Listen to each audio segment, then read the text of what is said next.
Stephen Amell, everybody.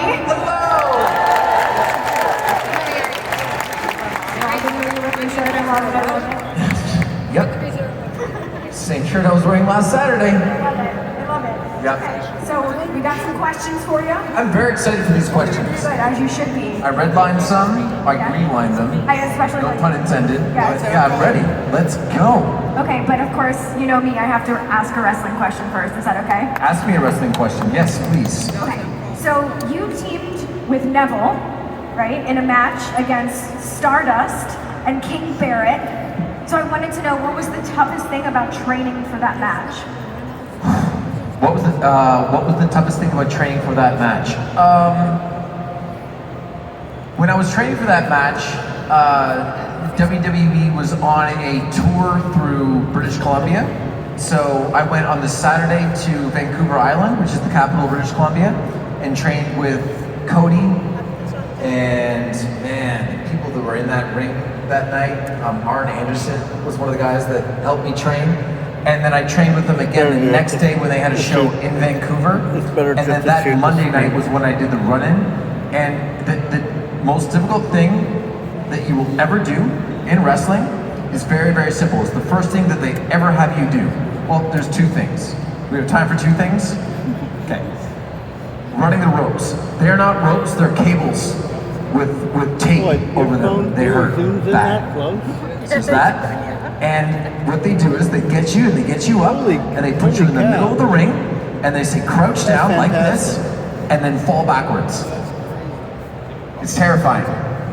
And the first time you do it, your head hits the mat and you get up and your mouth starts to water and you think you're gonna barf and then you just go do it again.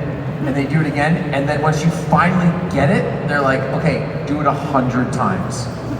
And the next morning you wake up and you feel muscles that you didn't know existed in your neck right here, because when you do that, you go like this, you go.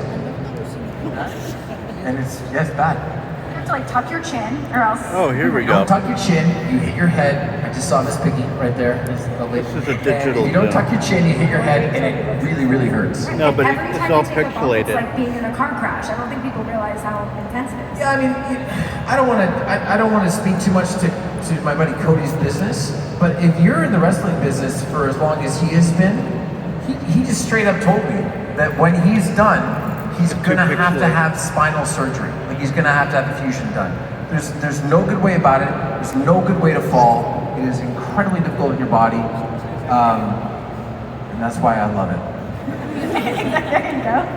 So out of curiosity, because obviously we know you love wrestling and you love acting, but what did you want to be when you grew up? Like, what did you want to be as a kid? I wanted to be a professional baseball player. I wanted to play for the Toronto Blue Jays. Okay, I would like to thank the city of Boston for your hospitality and for the 7-3 win last night. I got to go underneath the Green Monster, and it might have been like, don't tell my wife or my kids, it was a top 4 moment of my entire life. I think that Fenway Park, I'm not catering because I'm about to say this. Fenway Park is the second greatest spot to watch a sporting event in all of North America. Do I ask Augusta, the Masters. The Masters. Sorry. Have you been to the They're Masters? both green. They're both green. I've been to the Masters twice, yeah. Oh, I apply every year. I never get through Stephen Amell. No, Being at the Masters is terrifying, but that's a difficult, it's a whole different discussion. different thing. So what initially like drew you to acting? How did you pivot from I want to be a baseball player to I want to be an actor? The first thing that made me pivot was when I only was 6'1", and when I was a good athlete. But like, I'm a good athlete. I'm athletic, but professional athletes are at a different level. Okay, think about your favorite team. Think about your favorite sports team. Think about the person on that team who you think is shit.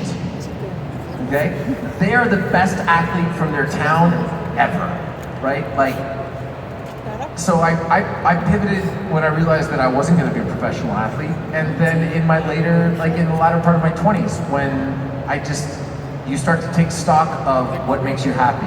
And at that time, I thought, my friends make me happy, my dog, Louie, made me happy, and acting made me happy, and still does, which is a blessing. And that's good life advice too. Do what makes you happy, right?